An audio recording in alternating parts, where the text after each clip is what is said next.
네, 박정식 대표와 함께하고 있습니다. 자, 대표님 오늘 특징주 쭉 좀 봐주세요. 네. 일단 뭐 전반적으로 보면은 특히 오늘 가상화폐 관련주들 페이팔이 이 가상자산의 거래 결제를 허용해 주겠다라는 이슈를 만들면서 우리 기술 투자, 비덴트, 주연테크 이런 종목들이 좀 거론이 된 것 같습니다. 네.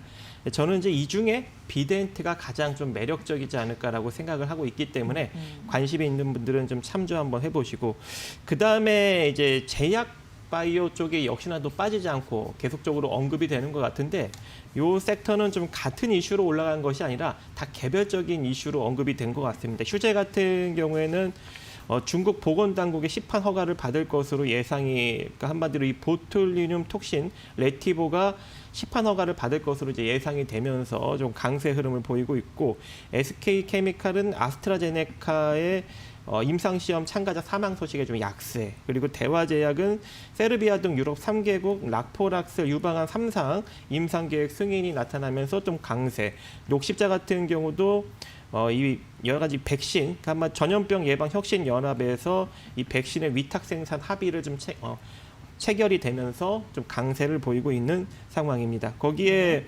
통신주들도 좀 언급이 됐는데요. 통신주들도 좀 개별적으로 언급이 됩니다. 대한강통신이 최근에 뭐 KT의 구리선 기반의 유선 전화망을 광 케이블로 전면 교체한다는 소식에 조금 강세를 보이고 있고, KMW 같은 경우에는 올해 3분기 실적이 대량 그 다중 입출력 안테나 장비 구축 계획이 사실상 올수습되면서 안 좋은 이슈가 나왔는지 언급이 된 것 같아요. 그래서 좀 약세를 보이고 있는 상황이고, 풍산이야 지금 역시나 뭐 이 방산 부분, 이 탄약 부분에서 이제 매출이 호조가 나타나고 거기에 원화 강세가 또 나타나면서 이 전기동 가격까지 올라가는 그런 상황이기 때문에 실적이 상당히 좋게 나올 예정이어서 지속적으로 강세가 나타나고 있는 상황이고, 지금도 뭐 엄청난 저평가 상황이기 때문에 여러분들이 충분히 매력적으로 접근할 수 있지 않을까라고 생각을 합니다.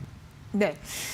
박정식 대표님이 하시는 날에는 좀 마음을 좀 가볍게 하게 옵니다. 쭉 또 말씀해 주시기 때문에 네. 예, 특징적인 부분 쭉 훑어주셨는데 참고해 보시고요. 이 중에서 세 가지 종목을 좀 픽해 보도록 할 텐데 네. 뭘부터 볼까요? 그 비덴트부터 볼까요? 풍산 보도록 하겠습니다. 풍산, 예, 알겠습니다. 자, 풍산. 제가 이제 가보도록 지속적으로 하겠습니다. 풍산은 계속 특징주로 이제 언급이 되고 있었잖아요. 그죠? 네. 그래서 저번에도 계속적으로 이제 언급을 해드리고 있는데 지금 계속적으로 조금씩 올라가고 있어요. 근데 예. 지금도 상당히 매력적이다라고 보시면 좋을 것 같고, 특히 이제 외국인과 기관의 이 메이저 수급이 상당히 좋게 유입이 되고 있습니다. 마찬가지로 9월 말 정도부터 계속적으로 유입이 되고 있기 때문에 비주도 섹터에서 이제 주도 섹터로 탈바꿈될 수 있는 가능성도 존재하는 상황이어서 여러분들이 지속적으로 관심을 가져보시고, 지금도 자산 가치 대비 절반 정도, 반토막 정도 수준이어서 우리가 충분히 매력적이게 주가를 바라볼 수 있다고 생각을 합니다. 최근에 이 미국 쪽에 특히 탄약 수출이 상당히 많이 증가했다고 합니다. 거기에 이 전기동 이 전선, 배선 요게 사용하기 위해서 이 정년된 구리 가격이 현재 오르고 있고, 거기에 이제 그로 인해서 3분기 어닝 서프라이즈를 현재 기록할 예상이 좀 되기 때문에 네. 지금 증권사에서 또 호평을 내놓고 있어요. 그래서 기관 수급이 계속적으로 유입될 것 같습니다. 그래서 이거 보유하신 분들은 일단 1차적으로 3만 원 정도 자리까지 보시면 될 것 같아요. 안정적으로 3만 원까지는 올라갈 것 같습니다. 근데 만약에 여기서 시세가 강력하게 붙으면서 시세가 좀 세게 나오면 4만 1,000원 정도 자리까지는 볼 수 있을 것 같아요. 그래야 자기의 적정 주가 수준까지 올라온다라고 볼 수 있을 것 같습니다. 장기적 관점은 4만 1,000원, 단기적 관점은 3만 원짜리까지 보시면 될 것 같아요. 네, 뭐 신동, 방산 이런 얘기를 많이 하잖아요. 매출 영업이익 얘기할 때 모두 개선될 것이다라고 하면서 3분기는 좋을 거라고 말씀해 주셨는데 10분기 만에 가장 좀 크게 나올 것이다 기대감이 네. 있더라고요. 풍산, 그래서 주가에 대한 흐름이 괜찮지 않나라는 부분과 더불어서 가격적인 전략 그런 부분 예, 참고해 보시면 될 것 같습니다. 자, 그러면은 이제 두 번째 가보도록 할까요? 특히 우리나라 시장에서 아직까지 좀 지수가 이렇게 많이 반등이 나왔음에도 불구하고 주가가 많이 못 올라간 게 건설주였죠. 건설, 예. 네, 근데 특히 이 건설주가 최근에 좀 수급이 긍정적으로 좀 쏠리면서 최근 하락장에도 불구하고 전혀 영향을 받지 않고 오히려 조금 상승 추세를 만들어가는 그런 흐름이 현재 나타나고 있습니다. 또 이 GS건설 같은 경우에는 두산인프라의 인수전에도 이제 본격적으로 참전 소식을 알리면서 이 주택과 건설 사업 위주의 이 포트폴리오에서 이제 사업을 다각화하는 데 이제 초점을 맞춰서 진행을 하려고 하고 있기 때문에 이게 될까요? 네? 될까요? 뭐 지나봐야지 그것 때문에 알겠죠. 기대감이 있는 거잖아요. 네, 기대감이죠. 예. 근데 실적도 뭐 그닥 나쁘지 않고요. 또 이 인수자금 여력도 지난 6월 기준으로 보시면은 현금 보유량이 대략 1조 9천억 정도 있다고 합니다. 그래서 충분히 인수의 여력은 있기 때문에, 그리고 만약에 두산 인프라를 품게 되면 그 시너지 효과로 주가도 이 바닥을 탈출할 수 있는 모멘텀을 만들어가지 않을까라고 생각을 하고 있습니다. 그리고 건설주 전반적으로 실적이 그렇게 크게 나쁘지 않은데도 불구하고 자산 가치 대비 거의 이제 절반 정도 수준의 위치에 있기 때문에 마찬가지로 이 종목도 4조 정도 수준의 자산 가치를 보유하고 있는데 시가총액은 2조 2천억이어서 여기서 최소한 한 50% 정도는 주가 상승력을 지금 이 정도 지수 상승력이면 만들어내야 되는데 전혀 못 만들어내고 있기 때문에 여러분들이 지속적으로 관심을 가져보시고, 아까도 언급드린 바와 같이 지금 메이저 수급, 특히 이제 기관의 수급이 강력하게 유입이 되고 있는 것이 여러분들 눈으로 볼 수 있을 것 같고, 특히 10월 중반부터 좀 강력하게 유입이 되고 있습니다. 그래서 GS건설 지금 접근해도 충분히 안정적으로 긍정적인 결과를 낼 수 있을 것 같고요.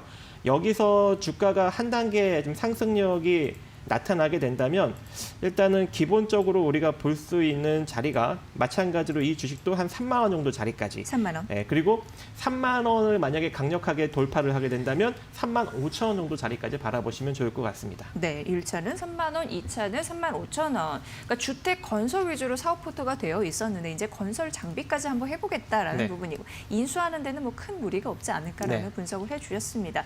아무쪼록 그런 수직 계열화가 만약 이루어진다면 또 그런 부분에서도 시너지 효과를 낼 수 있을 텐데 오늘은 살짝 좀 밀리고 있는 상황이죠. 6거래일 만에 하락 전환하고 네. 있는 모습. 외국인은 4거래 연속 매수는 하는데 기관이 오래간만에 매도로 좀 전환됐다라는 점 말씀드리도록 하겠습니다. 두산인프라코어는 과연 누가 차지할까요? 이런 부분에서 많이들 관심이 있어 하는데 일단 GS건설이 나섰다라는 점 말씀드리도록 하겠습니다. 자, 이제 세 번째 이슈 가보도록 할게요. 대표님. 네, 가상화폐 관련주들은 솔직히 저평가 종목이 거의 없어요.